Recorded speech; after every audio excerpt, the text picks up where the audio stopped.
नमस्कार, आप देख रहे हैं न्यू इंडिया टाइम्स न्यूज और मैं हूं आपके साथ बुशरा नौशीन। आज के वीडियो में हम जानेंगे भारत के कानून के बारे में। भारत एक लोकतांत्रिक देश है जहां किसी व्यक्ति को सजा संविधान के कानून के अनुसार दिया जाता है। कानून की अपनी एक प्रक्रिया होती है जिसके आधार पर ही काम होता है। क्या आप जानते हैं कि कानून कैसे बनता है? इसके बनने की प्रक्रिया में क्या स्टेप्स होते हैं? जानने के लिए ये वीडियो अंत तक जरूर देखें। किसी भी देश, राज्य या समाज को चलाने के लिए व्यवस्था और अनुशासन बनाए रखने के लिए कुछ नियम की जरूरत होती है।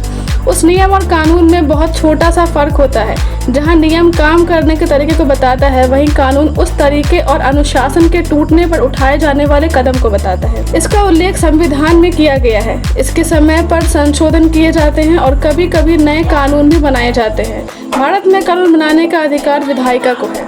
भारत में 3 तरह से कानून का निर्माण होता है। एक, केंद्र स्तर पर कानून बनती है जो पूरे देश में लागू होती है।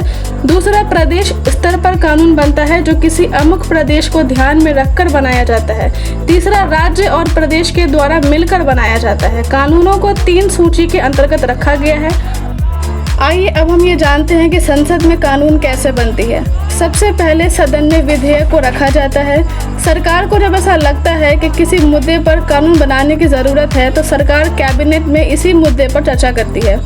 चर्चा होने के बाद कानून के मसौदे की ड्राफ्टिंग की जाती है। ड्राफ्टिंग के बाद कानून का ड्राफ्ट यानी विधेयक को सदन के पटल पर रखा जाता है। सदन में पक्ष और विपक्ष इस पर चर्चा करते हैं। इस मुद्दे पर बहस के बाद कानून को पास करने की प्रक्रिया शुरू की जाती है। कभी कभी विधेयक पर आम सहमति नहीं बन पाती है। इस हालत में मतदान की नौबत आती है। अगर सदन में विधेयक के पक्ष में अधिक वोट पड़ते हैं तो विधेयक को पास माना जाता है। अगर विधेयक किसी गतिरोध के कारण या कम समर्थन के कारण पास नहीं हो पाता है तो कानून नहीं बन पाता है। संसद से पास हो जाने के बाद विधायक राष्ट्रपति के पास हस्ताक्षर के लिए भेजा जाता है। राष्ट्रपति के पास ये अधिकार होता है कि वो अधिकतम 2 बार विधेयक को पुनर्विचार के लिए विधायिका के पास दोबारा भेज सकता है। जब राष्ट्रपति के पास से विधेयक किसी गतिरोध के कारण या कम समर्थन के कारण पास नहीं हो पाता है तो यह कानून नहीं बन पाता है।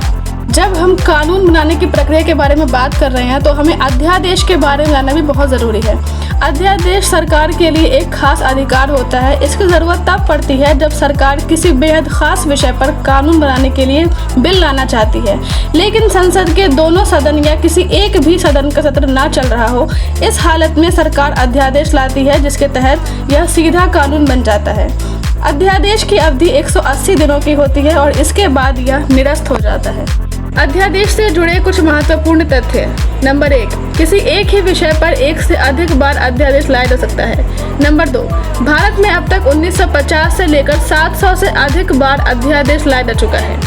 नंबर 3, वर्ष 1993 में सर्वाधिक 93 अध्यादेश सरकार ने लाए थे।